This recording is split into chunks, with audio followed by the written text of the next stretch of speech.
What's up, guys, and welcome back. So today I'm going to be covering Raising Dion, the full season.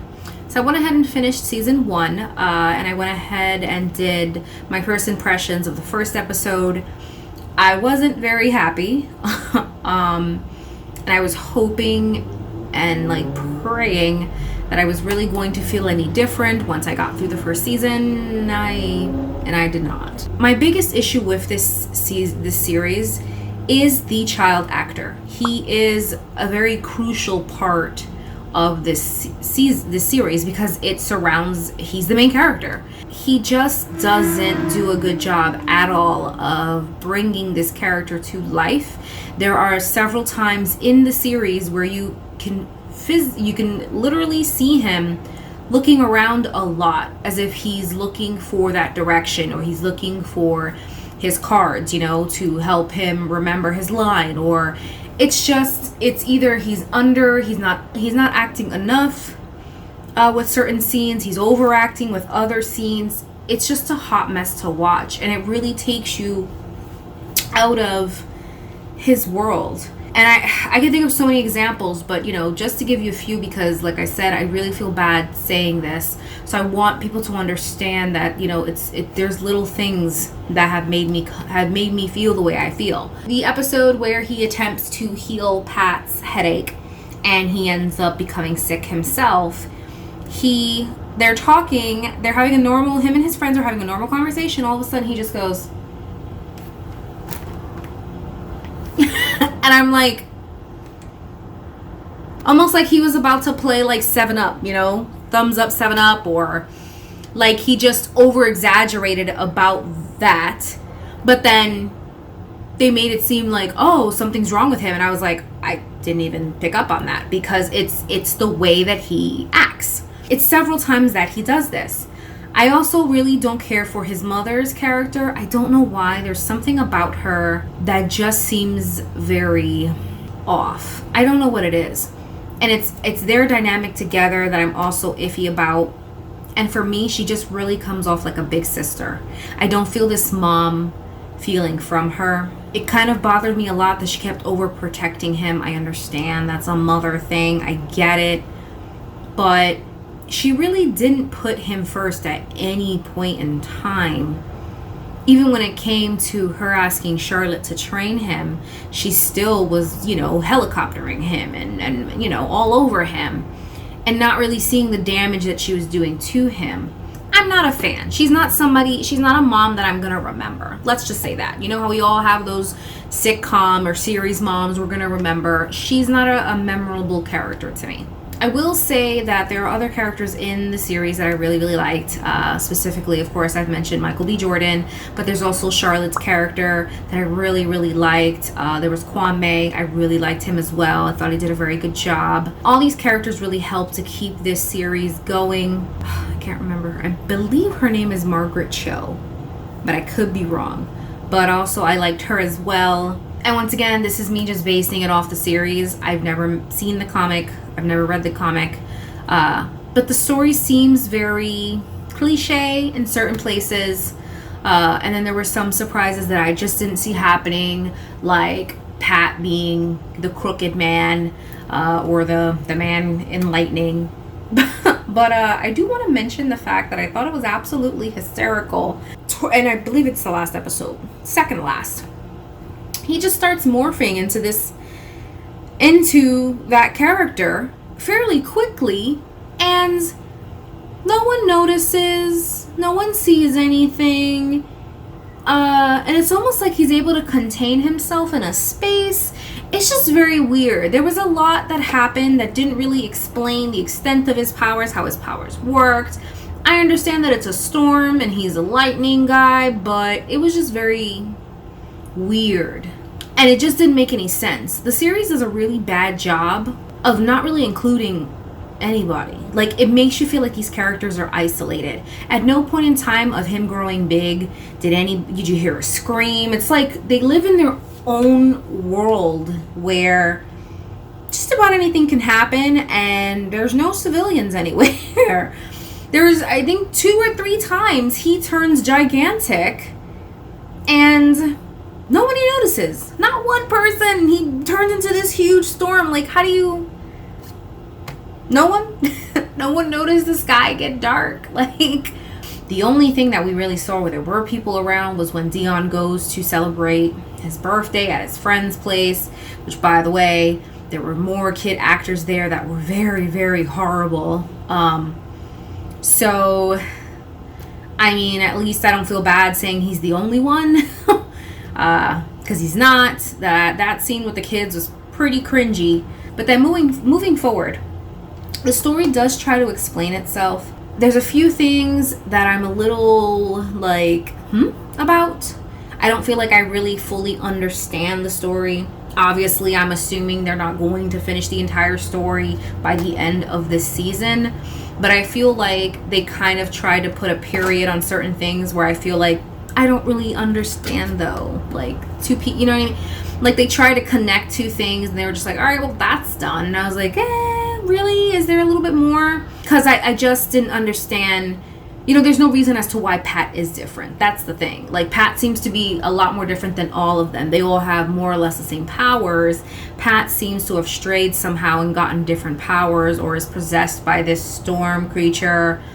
And they don't really explain that. Like I said, they could very well do this in the second season, but because I feel like it started with Pat, we should at least know where it came from, what the origin of, why it's there, because now it just looks like this is going to indefinitely just be something that's chasing, almost like it's a spirit possessing other people who are special. Which, by the way, I totally saw that kid at the end, totally knew it was going to be him. That's what I mean when I say the series is very predictable. And so I was just like, well, yeah, I pretty much saw that coming.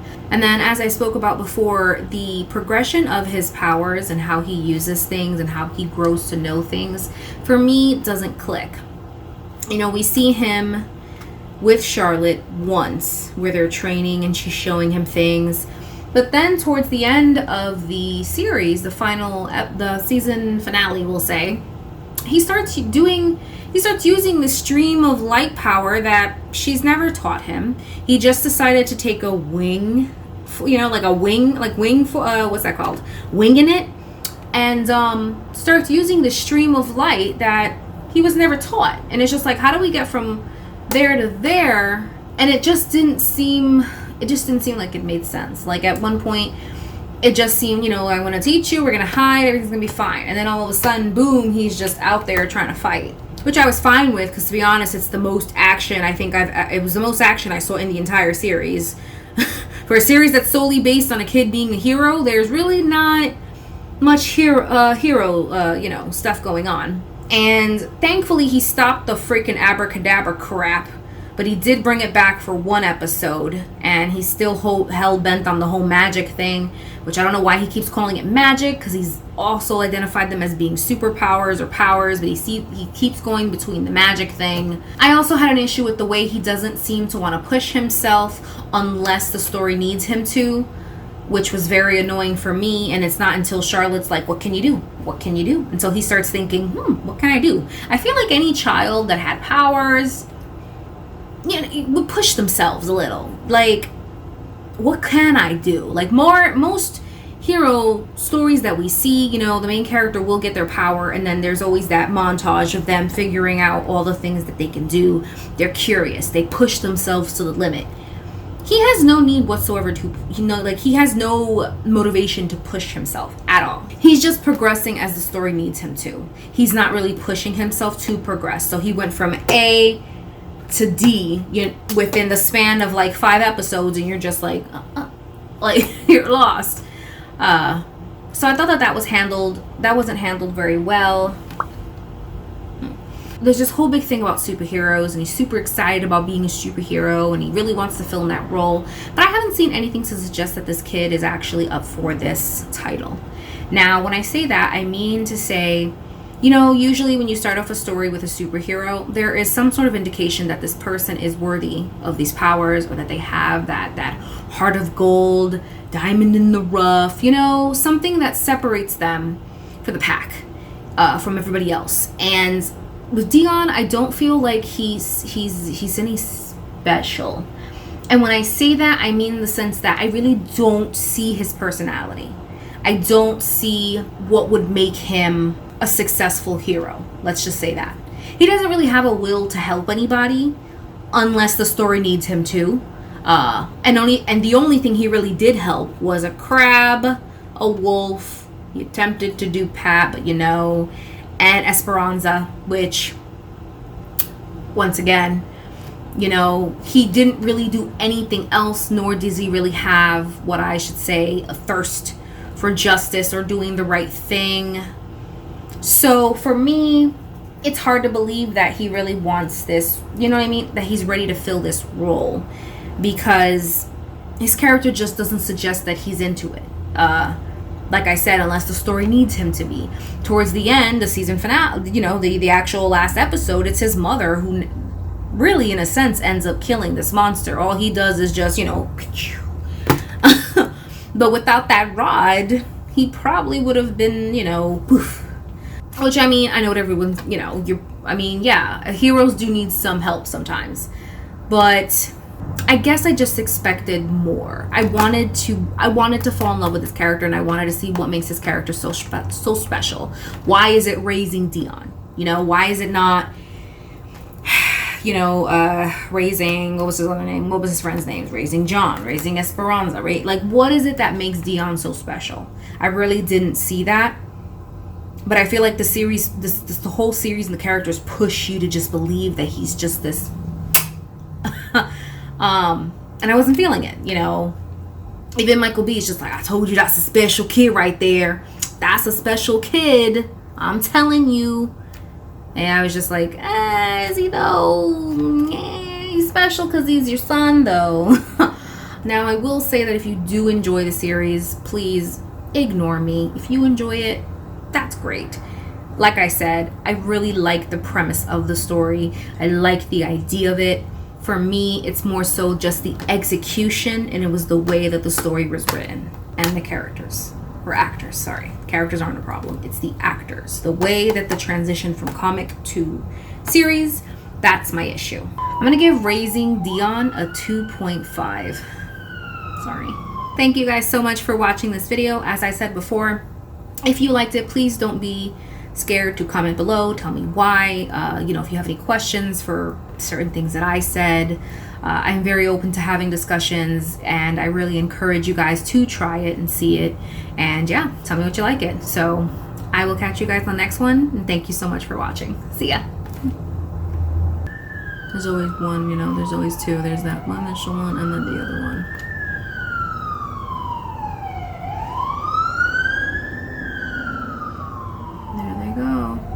Off to save the day. Oh, another one. Something big might have happened.